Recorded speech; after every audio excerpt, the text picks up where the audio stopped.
$30,000 deep here at 25, 50, 100. Rampage is still down a truckload, but he had rebought for a shit ton. So we're really, really deep. 300 big blinds at, 50, 100. And, we're probably 7 or 8 handed. I can't remember off the top of my head. It's right after the stream, within probably 20 or 30 minutes, I think, of the stream ending.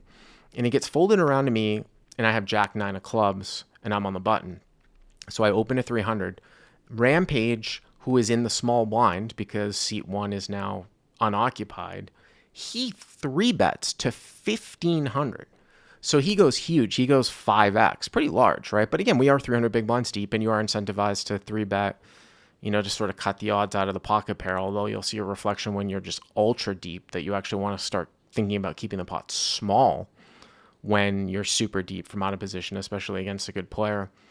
But I think here, like Jack 9 of clubs is, button versus small blind range, even though he went large, it's just a pure call here for me. Now, obviously, if I had opened like Jack 7 or Jack 8, I'm not going to call. But I think Jack 9, the single gap Jack high is certainly good enough to defend against 5x. Maybe I don't call with like 8-6. Maybe it's like a 9-7 suited plus or 10-8 suited plus or something like this against 5x. But we're deep too. So I decide to call. So the pot is just over $3,000. I've got Jack 9 of clubs in this 3-bet pot. Rampage 3-betting me out of the small blind, and I'm on the button.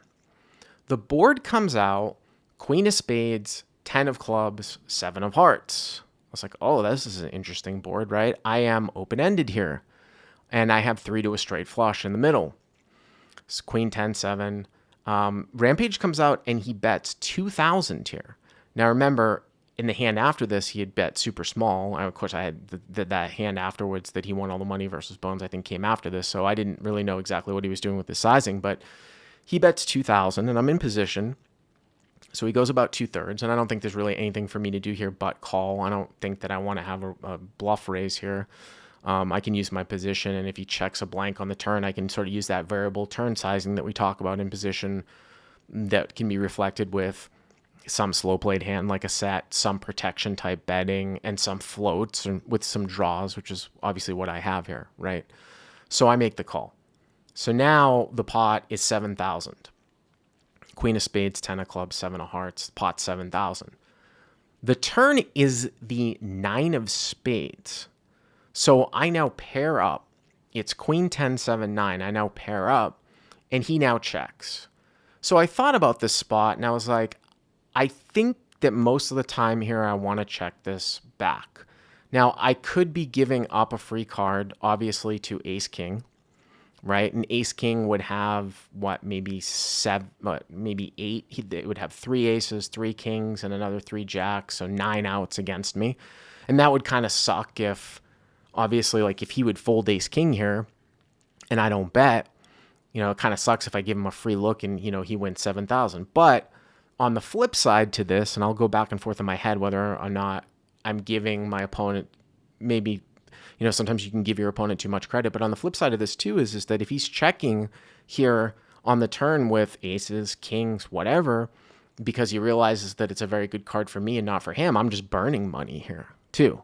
So I kind of balancing of, am I giving up a free card here to like ace, king, ace, jack? Ace, jack's probably going to call, but I'm ahead of it. Or am I value betting or betting for protection with the absolute worst hand when I'm losing to, say, aces, kings, ace, queen that might check the turn here? So like I said, I'm open-ended here with Jack 9. I pair up. So I decide to check it back. So it's Queen 10, 7, rainbow, Queen of spades, 10 of clubs, 7 of hearts. After he 3-bet me out of the small blind, he c-bets for 2,000. I call with Jack 9 of clubs. Now the pot's 7,000. The turn is the 9 of spades. It goes check, check.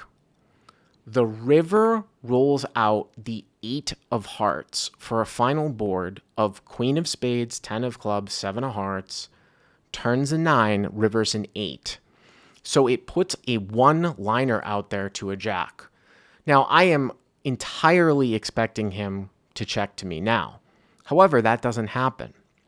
He now bets 2,300 into 7,000. And this is why this is the most interesting, whether or not I should call a raise hand, I think, from the entire session.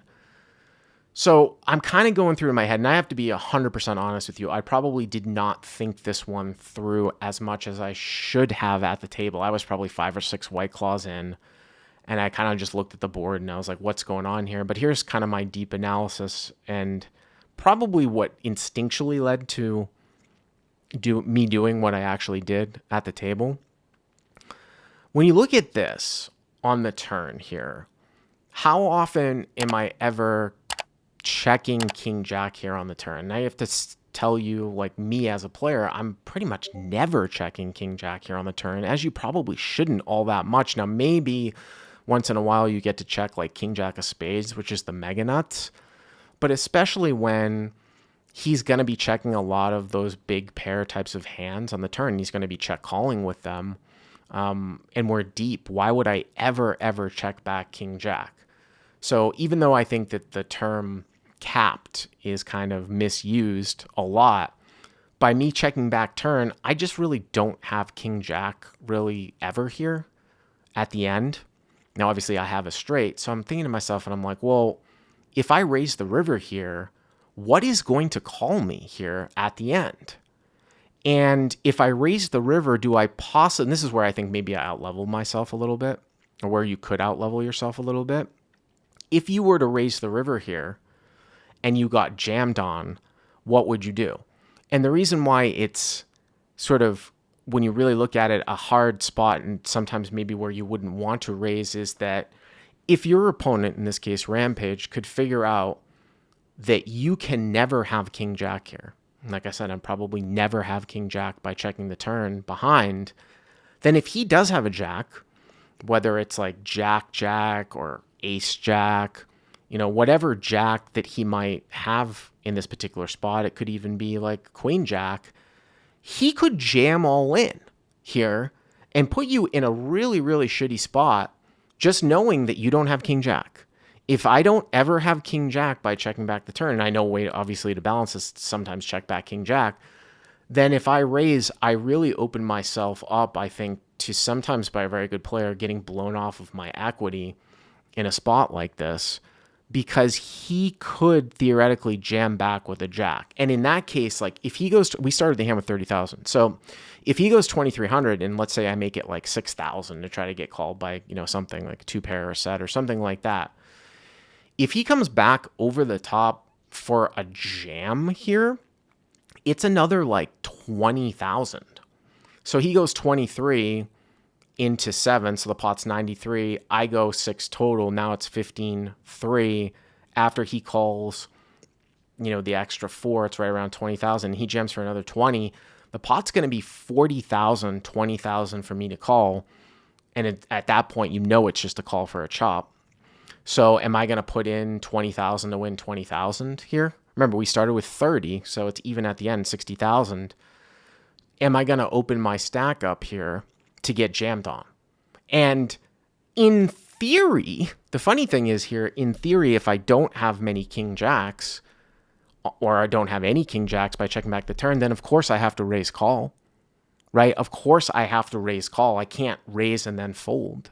I know that JD and the general, when we were talking about this hand, JD is a guy that is in our Discord. Again, if you want to look back at our Discord from Saturday night, Sunday, you can actually see me post about this hand. But he kind of popped in and he was like, you know what? I think I just take the exploitable line and I raise fold the Jack here. JD's the guy that plays in that big TCH Dallas game, right? He plays in that big TCH Dallas game.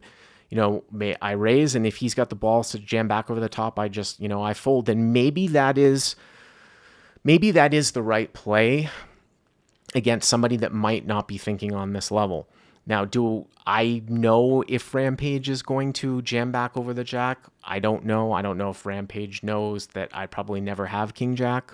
And again, I will be 100% honest with you, as I try to be really honest with you guys.